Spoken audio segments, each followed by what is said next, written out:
BJP की mayor उम्मीदवार Rekha Gupta podium तोड़ रही हैं, माइक तोड़ रही हैं।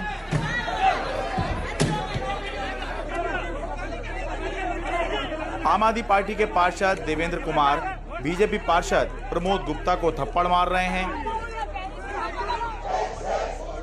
आप और बीजेपी के पार्षद एक दूसरे को खींच खींच के पानी की बोतलें मार रहे हैं।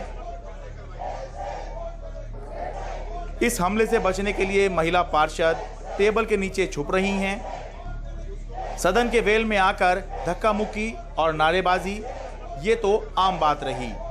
एमसीडी में जो वो चुनाव हार गए हैं, जो उन्हें जनता का जनादेश स्वीकार करने को तैयारी नहीं है। ये चौथी बैठक है आज, जहां पे वो बार बार लड़ाई झगड़ा गाली गलौच मार पिटाई कर रहे हैं।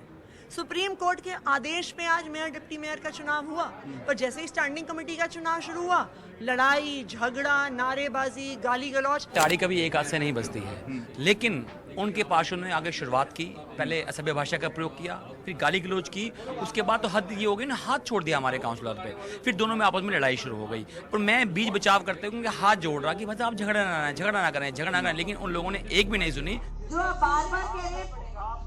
दिल्ली नगर निगम में मेयर डिप्टी मेयर चुनाव के बाद स्टैंडिंग कमेटी चुनाव के दौरान बहुत ही शर्मनाक तस्वीरें देखने को मिली। बुधवार सुबह 11 बजे शुरू हुई सदन की कार्यवाही पूरे दिन के बाद पूरी रात भी चली और पूरी रात बवाल मचा रहा, और इसकी जड़ था मोबाइल फोन। निगम के सदन में स्थायी समिति के 6 सदस्यों के चुनाव के लिए वोटिंग चल रही थी। जब 40-50 वोट डाले गए थे तो बीजेपी ने ऐतराज किया कि पार्षदों को वोटिंग के दौरान मोबाइल फोन साथ ले जाने की इजाजत क्यों दी गई है। इसको लेकर आपत्ति हुई, हंगामा हुआ, सदन स्थगित भी हुआ और आखिरकार मेयर ने बीजेपी की बात मान ली। लेकिन फिर बीजेपी ने मांग करी कि जो वोट डाले गए हैं वो फिर से डलवाए जाएं। बीजेपी का आरोप था कि निगम में गुप्त मतदान होता है, लेकिन आप पार्षदों ने बैलेट पेपर की फोटो खींचकर गुप्त मतदान का उल्लंघन किया है। मेयर ने कहा कानून के जानकारों से उन्होंने बात की है और कहीं ये नहीं लिखा कि वोटिंग के दौरान मोबाइल नहीं ले जा सकते। तो बस बीजेपी फिर से शुरू से वोटिंग कराने की मांग पर अड़ी रही। आम आदमी पार्टी कहती रही जहां पर वोटिंग रुकी थी वहीं से शुरू होगी। गतिरोध बना रहा और केवल एक मोबाइल फोन के मुद्दे पर बवाल मचा रहा।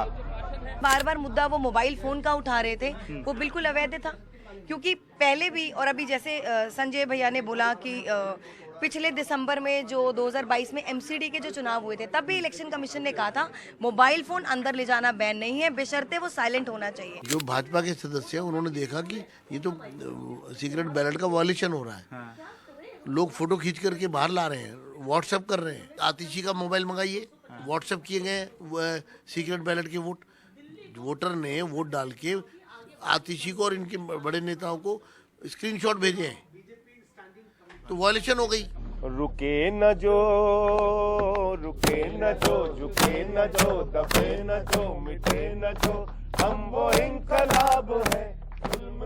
अकेले इस मुद्दे को लेकर 13 बार सदन स्थगित हुआ। बुधवार सुबह 11 बजे शुरू हुआ सदन गुरुवार सुबह 10 बजे तक चलता रहा। आखिरकार शुक्रवार सुबह 10 बजे तक के लिए सदन स्थगित कर दिया गया। आम आदमी पार्टी अभी भी इस बात पर अड़ी है कि वोटिंग जहां रुकी थी वहीं से शुरू की जाएगी, जबकि बीजेपी भी इस बात पर अड़ी हुई है कि वोटिंग शुरू से करवाई जाए। कुल मिलाकर फिलहाल शुक्रवार को भी इस मामले का समाधान मिलता नजर नहीं आ रहा। नगर निगम की असली सरकार मानी जाती है स्टैंडिंग कमेटी। स्टैंडिंग कमेटी के 6 सदस्यों का चुनाव होना है। आम आदमी पार्टी ने 4 उम्मीदवार खड़े किए हैं, बीजेपी ने 3 उम्मीदवार खड़े किए हैं, यानी उम्मीदवार हैं 7, सीटें हैं 6।